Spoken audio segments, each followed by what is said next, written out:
manana, okay? Your only problem is that going up the Bishop Ford and the whole Chicago area. Another hot one, my man. That was hot yesterday, wasn't it?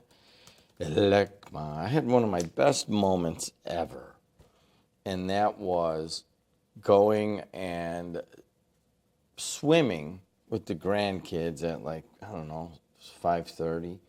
After dinner, the neighbor was gone, and, oh, yeah, use our pool, go ahead. And so we went over, and the water was perfect. It's one of those old-time pools where somebody put it in the ground. They don't build them like that anymore where they're that large. I could have done laps. And but I had the kids, and they're learning how to swim, and I was just like, wow, this is great. Wife was getting her hair done, so I didn't have anything to do. And then, since they went to bed so early and it was still light out, I went over to Wicker Park, and I did some JED golf, which is one club, and I actually had to talk on the phone for like an hour just so that the course would clear. There were so many people hanging out there late. And I was like, what do you go home so I can use this course. But today, hot and humid with partial sunshine. A thunderstorm in spots late this afternoon. Thunderstorms can bring localized damaging wind gusts. So not as hot yesterday, but almost. Tomorrow, a little bit cooler. Clouds and breaks of sun, not as hot, but humid tomorrow also. With the thunderstorm, thunderstorms can bring localized damaging wind gusts. And then by Thursday, heats up again into the 90s, and you get the idea. Pretty much high 80s for the next 6 days.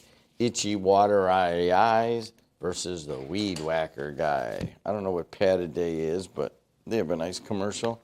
All right, I'm going to take this this pull over. I got this little quarter zip, and I'm going to take it off because it ain't doing the trick right now. You know what I mean? I thought sometimes you go into these air-conditioned places, and you're like, it's a little chilly in here. Or you drive in someone's car, and you're like, hey, dude, I know it's 100 out, but it's 64 in here, and I'm a little bit chilly, especially in these little shortsies I have on. You know what I mean? Would you like to hear from Andrew Garcia? I got to put some money in an account, so why not, huh? Let's see. Andrew Garcia, and we're talking... Gosh, I don't see it. All right. I'm looking for the news. And I don't see Andrew. What do you got, Andrew? Lekimoro Shmifa. Did he put it as not yet done? Let me see. And we will find out just a second. What is today? June 23rd at what time? Well, let me hope this is today's. So he sent it at Monday, June 23rd at 3:03 a.m. So that's not the right one, huh? All right, let's go and see where the right one is. In the meantime, I will take a short break. I'll be right back on the voice and face of the Calumet Reef. What's happening to everyone? Here I am, 219-845-1100 at 6:18 on Tuesday, June 24th, and just hanging out, and it's the real dog days of summer. And I got to tell you that what a weekend it was, as I was able to get and spend some time with a bunch of friends, and then went to an excellent wedding in South Bend. But I did have some tough news here, and I want to go through it. A guy named Ron Hunter, he's 88 years old, out of Dyer, and his wife, Pat Hunter, died a while ago. I can't remember exactly when, but his kids are Mark. Mark is a BP guy. He was one of the architects behind the big expansion the first time around. I don't know if he has anything to do with the hydrogen hub, but he's a big deal there. Him and his wife Sharon, And then Keith is, I think, kind of a Cleveland Cliffs guy. Was originally inland and maybe ISPAT, that kind of stuff. He worked with my cousin Ricky Podkol, and they worked together. So I want to say that, well, here, I'll just read some of this. Ron's from the Indiana Harbor, where he learned that life was challenging. He relocated to Hammond. He met Patricia. They were neighborhood sweethearts and married after Patricia graduated from nursing school, and Ron completed the final year of his master's in ME, mechanical engineering at Purdue, down in West Lafayette. And he was at ComEd for a while, and he was at project engineer for a while, and then he was then he joined Superior Engineering in Hammond, right around the corner then, and he was CEO, president, and principal investor until he left, I think about 20 years ago. I want to say that Ron Hunter left Superior to retire right around the time that I bought the radio stations, right? As a matter of fact, it was. He was on the board of directors over here at Corellis. And here's where it says he played a pivotal role in launching Biddy basketball in Northwest Indiana. He coached Little League, Babe Ruth, Legion Ball, and he was a lifelong member over at Trinity Lutheran there in Hammond, right on Homan. And he was also an investor and developer of several small businesses throughout his career, and pretty engaged over here at Purdue Calumet. And anybody in Dyer, especially where he spent, I don't know, last lot of years. So the Hunters, Mark and Keith, Keith was on my Yankees Little League team, and Ron Hunter was my Little League baseball team coach. And we maintained a close relationship.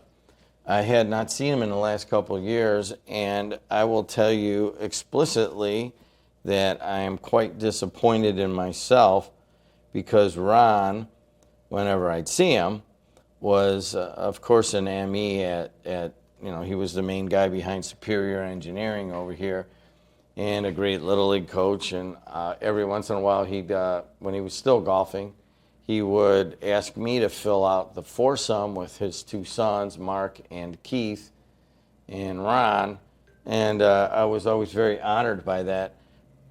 But I have him on the list to interview about the floods of 2008, and I feel like I could punch myself in the face for being so damn slow on getting these things done, and I missed it. So I missed the opportunity to interview him. I think what's happening right now is we have pretty much what we need to do the documentary, but then we realize there's a lot of Ron Hunters out there, and Chief Timmer and Stan Dostotny, these guys that were very pivotal in the flood in making decisions and with great knowledge. And he died before I could interview him, and I don't know what you do with that. I do know I got a phone call last night from my cousin Phyllis. She was wanted to make sure that I knew that Ron passed. Or Keith works with Ricky. I think they're both at that. Where is that? That's near South Central out there. I think it's LaPorte County. It's the pipe coating part of Cleveland Cliffs. And anyways, pretty sad actually, as the visitation, if you're listening early, now I think it's Tuesday, June 24th. You may catch this much later. But the visitation is actually tomorrow from 3 to 8 at Smith's Funeral Home in Dyer. Of course, he became quite the Dyer guy after a while. The Hunters lived on, it's a very busy street now, but when we were kids, we would just play catch in the street there. So it was just to the south of Frank Hammond School on Southwood. And I spent the night there a bunch of times and hung out with Keith mostly. Keith became a quarterback at Munster High. He's a year older. He had the unfortunate experience of being there when Bill Howarth was there. He was an All-American quarterback who was able to, made me very happy over the years as I caught a bunch of passes and was able to move on. But my ears went out. Let me see. There it is. I went back on. And yeah, there it is. I can hear it again. And they lived on Southwood there, right? And the important part of that is that Southwood has become kind of a cut through for everybody. I don't know if that's why he moved out of Southwood years ago, but you're coming down 45th, which is actually closed right now, so this would be one of the very few times that Southwood is probably not that crowded. But you can't get through on Columbia anymore. A short fact there, in that a young woman was on a motorcycle, and her mom and dad lived right down the street from me in Cobblestones when I had a house there, and she was killed. And I knew eventually that there was this really weird turning lane and thing at Columbia and 45th. Well, they closed it off, so you either got to go on Southwood or you got to go on Calumet to go north and south, and so everybody goes on Southwood. So what was once a very quiet neighborhood there now has speed bumps, and they try to route all the traffic, and all the traffic goes right by a school, Frank Hammond, and it's really very... You would never design it that way, but I don't know how many options they had. They certainly did not want to leave the intersection of Columbia and 45th there because you couldn't. There was too many accidents, and of course, there were a few deaths. And but anyways, so Ron Hunter's dead at the age of 88. I don't know what to do with that. Ron was probably, if you're growing up and you're just a young miscreant, right?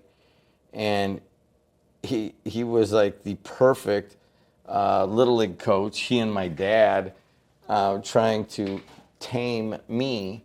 I mean, I was obviously pretty decent, and he would take some extra time and try to.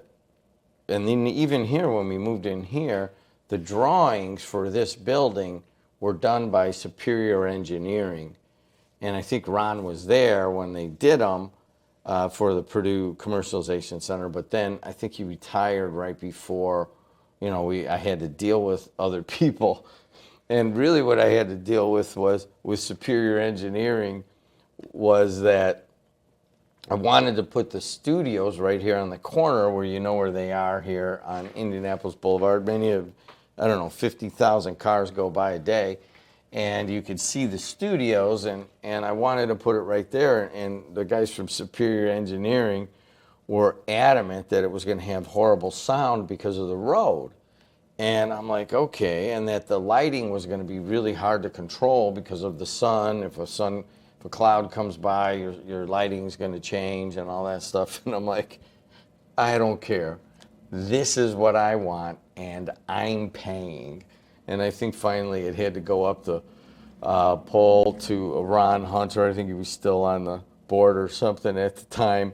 And they came back the next day and said, yes, Mr. Dedelow, we will put that studio right where you want it. We'll redraw this thing, and we'll have it by tomorrow. But anyways, Ron passed away at the age of 88. Very sad. Very condolences to Mark and Keith, two of the salt of the earth guys. They come out of Munster. I don't know where Mark's living now, or Keith. I very rarely see them other than when his dad would call me to play golf with the four of them. And that's it. That's all I got. I know there's a lot of people that knew Ron Hunter or know Ron Hunter or knew Ron Hunter at this point. And that's just the kind of guy that comes out of the harbor, and you could tell he came out of the harbor. As high as he rose in society and as respected as he was, you could just tell he was a harbor guy just by the way that he had a toughness to him, and there was always a crease in his slacks, very similar to Billy Baker's dad, and that there's just this harbor mentality. When you grew up in the harbor, you had to be tough to be able to get to high school, And then there was always this, as you went into business, you always have this respect for dressing well. And who else comes out of that? I don't know where Cal Bellamy I think he's a Hammond guy, but he's kind of in that same lane. I saw Cal Bellamy the other day, and he was, of course, commenting on my dress. If you guys ever look at the show here that I'm doing, and you look and you say, well, Jed doesn't look that bad. Well, part of it has to do with a guy named Cal Bellamy. He was the head of Bank Calumet for a long time. And he just pulled me aside one time and said, you know, I am not going to put up with this. And I'm like, well, put up with what, Cal? I mean, I make fun of you a little on the air sometimes. And Cal's not the kind of guy you make fun of. You know, he's well respected across the state of Indiana. So is Ron Hunter. So is John Friend. But I go, you know, you made the unfortunate connection of becoming friends with me, and I will make fun of you whenever I feel like it. And he goes, that's not what I'm talking about. He's like, you know, you need to dress better. And I'm like, I need to dress better? What are you talking about? He goes, you know, people look up to you in the community, and you mentor a lot of young people, and if you want to be taken seriously, you can't wear that tattered gray hoodie and tattered blue jeans that are faded and it looks like you haven't washed them in a month, and then just beat up New Balance tennis shoes. And I'm like, okay, oh, what's wrong with that? I'm a former laborer. That's what former laborers wear. He's like, you're not a former laborer. You are the owner of the local media, and you need to dress like it. And I will tell you, I went home and I rejected it. And then I saw him a month later, and he did it again. And then after a while, I shared it with my wife. And I go, can you believe the nerve of that guy to tell me that I got to dress better and that I got to present well and all this stuff? And she's doing her puzzles, doing her little crossword New York Times puzzles and stuff. She does them all. And she looks up to me and she goes, you know what? He's right. And then she went back to what she was doing. And so ever since then, like even today, I feel a little bit informal in that it's going to be 95 degrees out, and I only wore a really nice polo, but it's nice and clean. It's been pressed. I got a haircut. It all has to do with guys like Cal Bellamy and Ron Hunter and John Friend and my dad telling me to kind of spiffy up my own world. And it's guys like that that you need to keep you in line sometimes. Anyways, I'm going to take a short break. Well, you know, I'll take one phone call to make this long enough. Hey, you're on the air. How are you? You definitely need some coverage by somebody. The first time I saw you in person, it was at the Jewel Osco in Munster. I remember. And you were a scruffy character. And then shortly after that, I met your wife, and I thought, how in the heck did that scruffy character get to go look at a wife like that? Thanks a lot, Walt. I very much appreciate that dose of reality. Do you know how many times people have said that to me? Hey, Walt, is there something true? Can you kind of sense if somebody's from the Indiana Harbor? I mean, there's a certain toughness, a certain gait, a certain way they speak that, and then, of course, they're always well-dressed. You know what I mean? If you come out of the harbor. Do you feel the same way? You didn't grow up in the harbor. You were East Chicago proper, right? Right, exactly. The reason I know they're from the harbor is they tell you they're from the harbor. You know, that's even better. They're very proud of being from the harbor. You know what? It's like John Doherty in Notre Dame. And within 5 minutes, he's going to bring up the two words Notre Dame. You know what I mean? It never fails. And it's like Debbie Wargo with Whiting. She grew up in Robertsdale, but she calls herself from Whiting. And wherever we're at, it takes her like 2 minutes to get out that she's from Whiting. And the same thing with harbor guys. You are correct. That's very good, Walt. You made me laugh. I'm pretty sure that's never happened. There's another category, black guys who graduated from Gary Roosevelt High School. Oh, tell me they about are it. They're very proud. They're going to point out to you that they're Gary Roosevelt Panthers. And I always say you really produced some great basketball teams doing that here when I went to East Chicago Roosevelt, and they smile. Well, the other thing about Gary Roosevelt, guys, is they think they run the city of Gary and they're all the leadership and they're all that. They forget that there were so many other high schools. What was it? Horace Mann, Lou Wallace. Right. Wallace. Of course, you got Westside Roosevelt, and what's that one that was downtown, or the one that was Wirt, that was out in Gary at some sort of leadership academy. I agree. Especially if you get like a group of like African American guys from Gary, and you're in there, and they're all talking, and then you bring up, or somebody brings up high school, and the Roosevelt guys are always looking down at all the other high schools. It's a weird thing, man. It's like East Chicago guys in East Chicago, Roosevelt, and Washington. But anyways, Walt, you know who was here yesterday? And I got to meet the guy? Micah Who was that? Beckwith. Do you know who that is? Beckwith? Micah Beckwith is a preacher.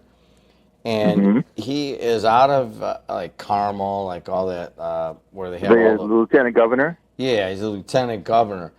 And he gets beat up so hard by the Indy Star all the time. Right. And they don't I like met him the down guy. there. I didn't hear him on the air. You guys may have. And I'm like, what's this guy all about? I mean, how does someone like him get so disliked, And I'm like, all right, I got to meet him after the show. So I met him after the show, and I told him, I go, hey, man, I thought you were going to have devil horns and smoke coming out of your ears from what I hear from downstate. But he was a pretty affable guy. He's pretty conservative. He's got, really deep, some of his sermons on, in his church and that kind of stuff. I don't think that Braun even wanted him, that he was kind of so far out there. I think he wanted somebody else. But a lady. It's so odd that, some of these guys that are either really far left or really far right, when you meet them, you know how it is. It's like, gosh, well, I'd play golf with that guy. You know what I mean? Mm-hmm. It's happened to me many times. Of they go, hey, well, will you take a picture with him? I go, I don't care. I'll take a picture with anybody. Now, most of the time, the media people won't take the pictures, but I'm like, I don't know. The guy didn't do anything to me, so. Anyways, Walt, is there something on your mind? And I got to tell you, can you talk for a second? I got to do something. There you go. I fixed it. Anything on your mind? Well, I was going to read this piece out of the Wall Street Journal. U.S. Steel is sold, and it says here, Japan's Nippon Steel has completed its purchase of U.S. Steel after reaching a national security agreement with the White House. President Trump's executive order on June 13th allowed the acquisition to move forward after months of discussions. Nippon's purchase of U.S. Steel was completed Wednesday. The agreement with the White House calls for Nippon to invest roughly $14 billion in U.S. Steel's domestic operations over the next 3 years, including building a new steel mill after 2028. The pact also includes an issuance of a so-called golden share to the U.S. government, giving it authority over U.S. Steel's production and trade matters. The thing reading this, the thing that I thought about was, what's the attitude of the steel union guys and so forth? Are they going to be happy with this so-called? There's apparently some kind of security committee that's supposed to oversee the operation of U.S. Steel to make certain that they comply with certain security measures and so forth. And so I called in with the suggestion that maybe the steel guys out of there and they've changed their mind about the purchase of U.S. Steel by Nippon Steel, and MX, of course, was a big opponent of it, and so I would be interested in hearing his view of this piece out of the Wall Street Journal. But So you get to the core. It's kind of weird because we talked about this at length in 2024 and debated if it was a national security issue. And then, the other side of it was if you were going to, both Biden and Trump had to come out against the deal. But, I think even you and I may have had this conversation 8 or 10 months ago. If I'm not mistaken, you predicted it, and I think I agreed with it, that, everybody's going to kind of go against the deal, but once all the smoke clears, they're going to okay it. Right. And that was you. Or there were a few people that said that same thing. And I agree with that, Walt, in that part of the problem was, Cleveland Cliff's getting hammered right now, and U.S. Steel isn't doing great. And they need some money reinvested in these mills, and they don't have the money to do it. Nippon said they'd come in and put in $1 billion into Gary.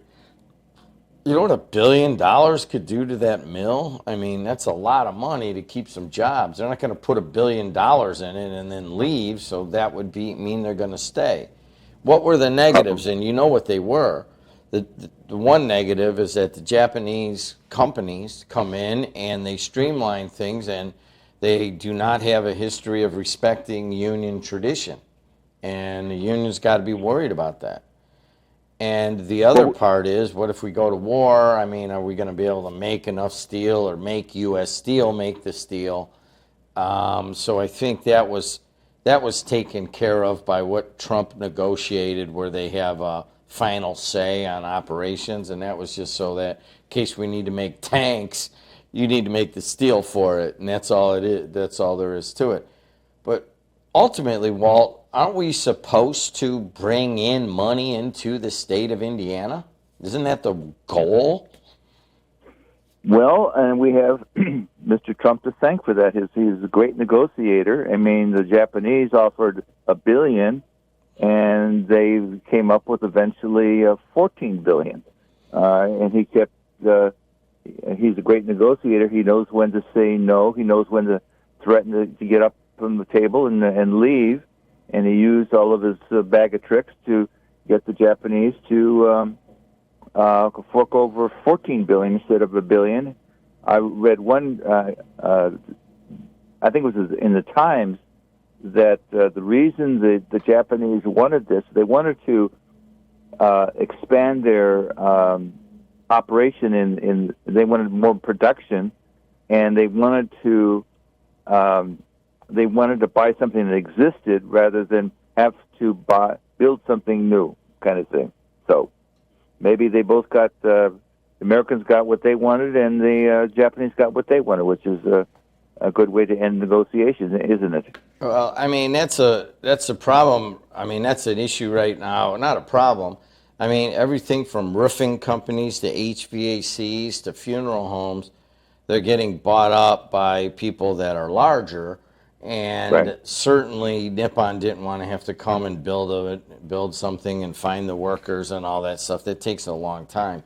From what I understand, it works really well with them. You got to watch them dumping steel over here, and we got to keep an eye on that. But I think there's a lot of people that are in the Steelworkers Union that have told me that they're not really supposed to come out and say it, but they kind of want to see the investment come in.